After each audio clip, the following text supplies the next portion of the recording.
Hey guys, welcome back to One Shot Wednesday. This is the second time I'm doing this segment. I got a lot of good feedback on the last time, so we're going to give it another go. Without further ado, it's a rainy, nasty day out today, so I am in the garage working on a future project, which is going to be in an upcoming video. Now I'll just give you just a glimpse of it and back away. Don't want to show you too much. So what I want to show you today, I came up with the quick top 5 tools in my shop that I use all the time. Now, these are not necessarily in the order, but probably pretty close to the order. Number 1's definitely in the order. So, let's start with number 5 here. I get asked about this a lot because I've showed it in older videos like my dump truck build and the fabrication project and some others.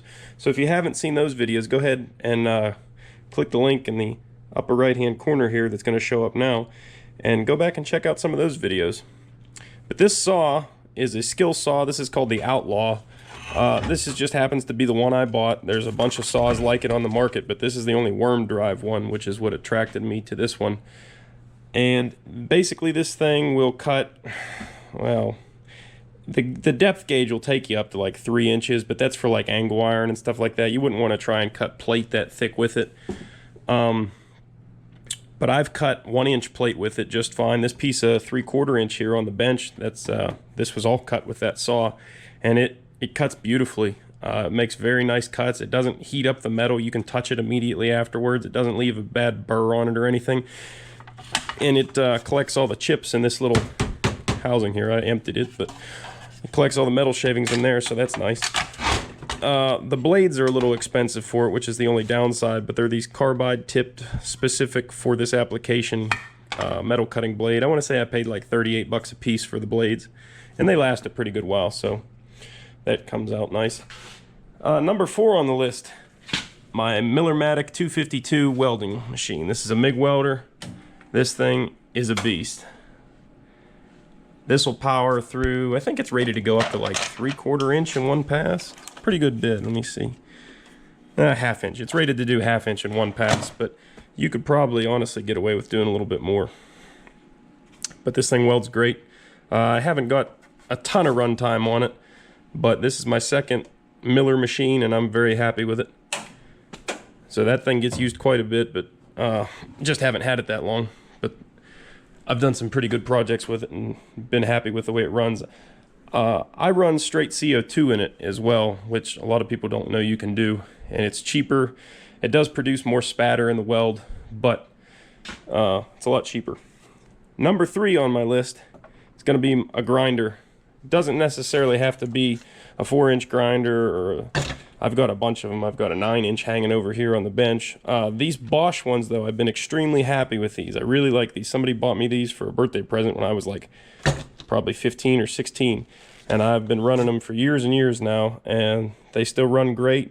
And these are the slim ones too, so they fit real nice in your hand. You can use them one-handed, you know.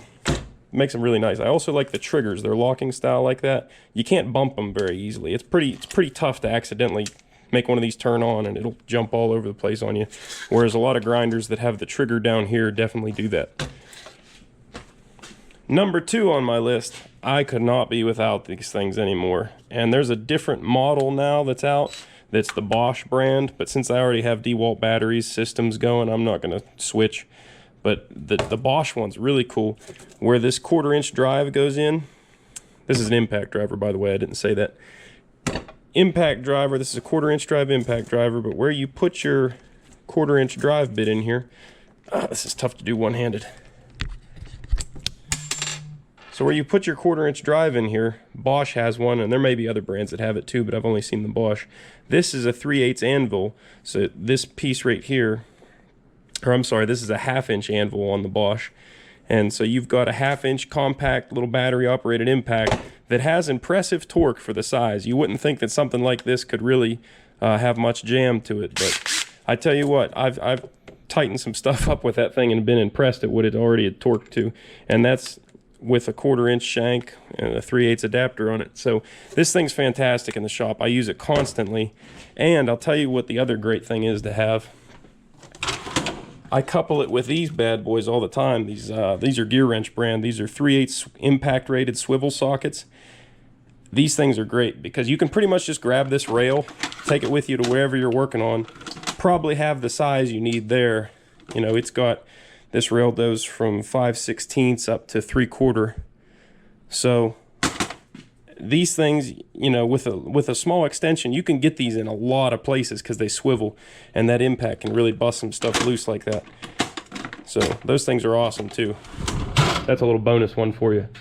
But the number one absolute must-have for me in the shop is going to be a bench vise. This is an oldie but a goodie. This is a 6-inch Wilton bench vise.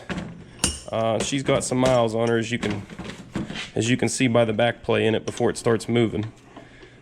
She has been used and abused, and it was used when I got it, but it still locks down rock solid when I have it locked down. There we go. The whole bench moves, so it doesn't much matter. But this is a great vise, and when this one finally breaks, I'll be getting another one just like it because I've loved it for years. So other than that, I don't want to show you too much. Like I said, I got an upcoming project here, but this is a cool old air compressor that I got that's going to be featured in an upcoming video, and that's all I want to show you right now. But there's a little glimpse of my little workshop that I have set up right now. And then hopefully one day all this stuff can be put into a big shop once I get it finished, and it won't have to be stuck in this teeny little garage anymore, because I have all the tools and equipment that would fit into a big shop, but I don't have the room in here.